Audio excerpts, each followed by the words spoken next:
everyone, I just wanted to come on and say I thank you all so much for your support and appreciation that you've given so far. However, I do want to start changing up my videos, so I will put the time lapse and the reviews together in one video.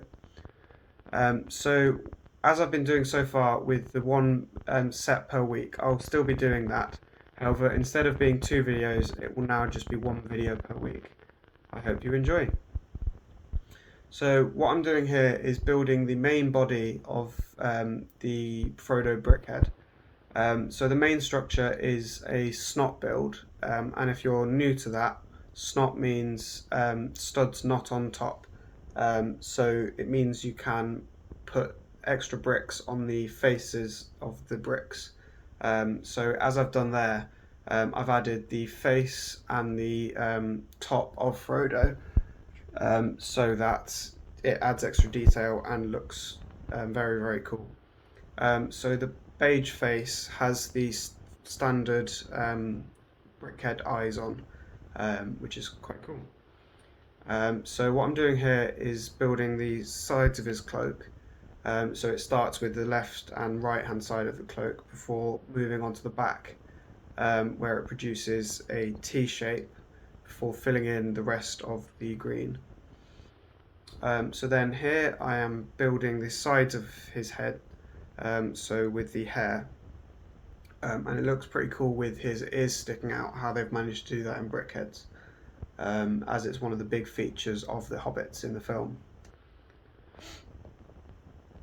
One of the accessories for Frodo is Stinger and the One Ring, and it's quite cool how they've managed to get that in as well.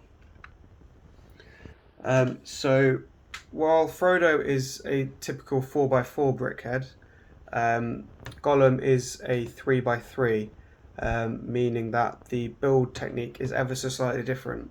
As with the 4x4 brickheads, there is a 2x2 brick column going all the way through the middle to add support, whereas they wouldn't be able to fit that in this set, so they've had to put a 1x1 long stick inside instead. So also the legs are shorter, as he is a shorter creature. So rather than the normal 3 tall bricks, it's 2 tall bricks instead. And both have this black plate that all of the sets have. So now we've had a look at the build of these sets, I'll go over some of the details. So the price for these sets are either £13.49, or with the upcoming Rivendell set you can get them as a gift with purchase.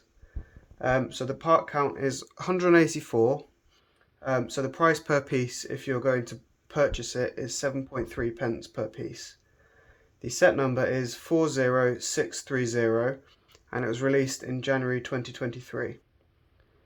The age category for this set is 10 plus, with the category being brickheads. So I don't have the boxes with me up at university, but I'll put some photos up on the screen.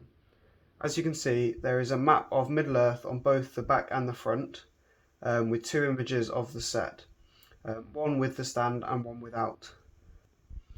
And as with the other Lord of the Rings sets, which is a little bit disappointing, there are no photos of the actual characters from the movies. So as with every other brickhead set, each brickhead comes with its own individual manual. So Gollum is a very short manual, there's only 20 steps, so it's very short because he's just a small quick little build.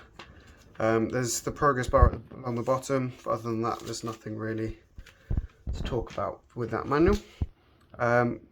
Frodo has a normal sized manual, a bit more detail, again with the slider along the bottom, and then on the penultimate page the ad for the other 2 Lord of the Rings sets. So overall I'd say these are very enjoyable builds for brickheads. The accessories that come with them are pretty cool. So Frodo has Stinger and the One Ring, with Gollum having the fish from his fishing scene in the film, which is quite cool. The length of the build takes around 15 minutes, so they're not too long. But again, with the other brickheads, there's no stickers, so they're all print pieces. With the eyes being print, his top being print, and Gollum's hair pieces being print, which are quite cool. Gollum is 5 centimeters tall, with Frodo being 8 centimeters tall. So Frodo is a particularly short brickhead, but most of them coming in roughly similar to Frodo. I would recommend these for any brickheads or Lord of the Rings fans.